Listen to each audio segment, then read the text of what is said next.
Hello everyone! A day in my life is Garmadel Vlog. As a small content creator at age of 30, mapapasabi ka talaga na I for the go!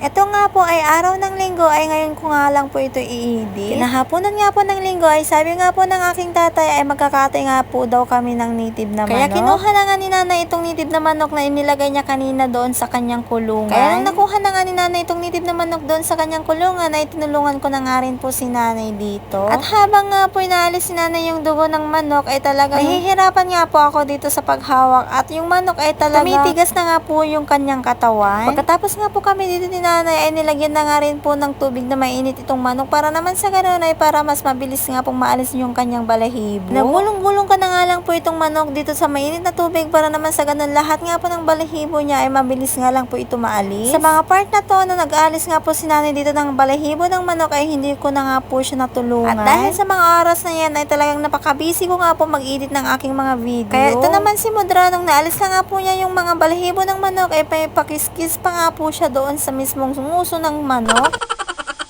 Sabi ko naman kay Mudra, ikis nga po niya yung manok kaso nga lang po, ginawa naman po niya pero hindi naman po niya dinikit doon sa mismong nguso niya. Biniro ko na nga rin ulit si Mudra na magkakanguso nga sila ng manok.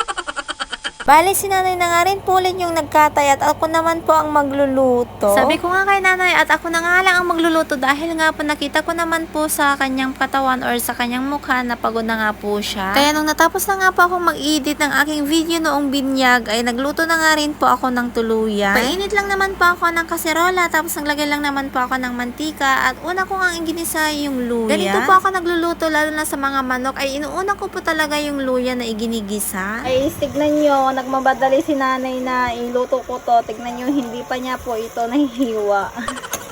Ang laki. Ayan guys. O, diba?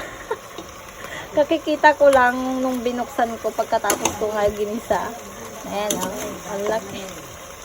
Tinanong ko nga si nanay kung bakit nga po ang laki nga po yung isang part ng manok. Ang sabi niya ay talagang hindi nga po niya daw yun hiniwa. Dahil nga po yun nga daw po ang kanyang uulami. Habang nga po inaantay ko po yung niluluto ko na lumambot, tignan nyo naman po itong kapatid ko at itong anak ko na napaka-busy nga po nila doon sa cellphone. Ali, kasama nga nila itong barkada ng aking kapatid na naglalaro nga po sila ng ML. Ewan ko ba kung ano talaga itong nilalaro nila at na sobrang napaka-busy nga nila doon sa cellphone nila. Itong kapatid ko naman to ay sobrang nagpapakyut pa nga at nahihiya pa nga pagpakita ng camera pero ang kapal-kapal naman ng kanyang pagmumukha. At sakto naman na habang inaasar ko yung kapatid ko na naglalaro nga po ng email sa kanyang cellphone ay lumambot na nga ang manok at inilagay ko na nga rin po itong papaya. Noong maliliit pa nga po kami, naalala ko nga po pala si tatay ay napakadami nga po niyang alagang itik. At hindi lang po ang itik ang kanyang alaga kundi mga pato, manok, ay sobrang dami po talaga noon. Kapag wala nga po kaming ulam ay magkakatay lang po kami kung ilang piraso nga po yung gusto namin. Minsan nga po 3 pirasong itik or pato ay for the go. Luto na nga itong papaya ay nalagay ko na nga rin po itong dahon ng sili. Masarap na naman po ang aming ulam ngayong gabi. Salamat po sa aking tatay dahil nga po pinagkatay nga po niya kami ng native na manok. Pero syempre salamat din kay nanay dahil nga po siya yung nag-asikaso dito kaya niluto ko na nga din. Siya luto na nga po ang ating tinulang native na manok kaya tara kain na po tayo. I for the go!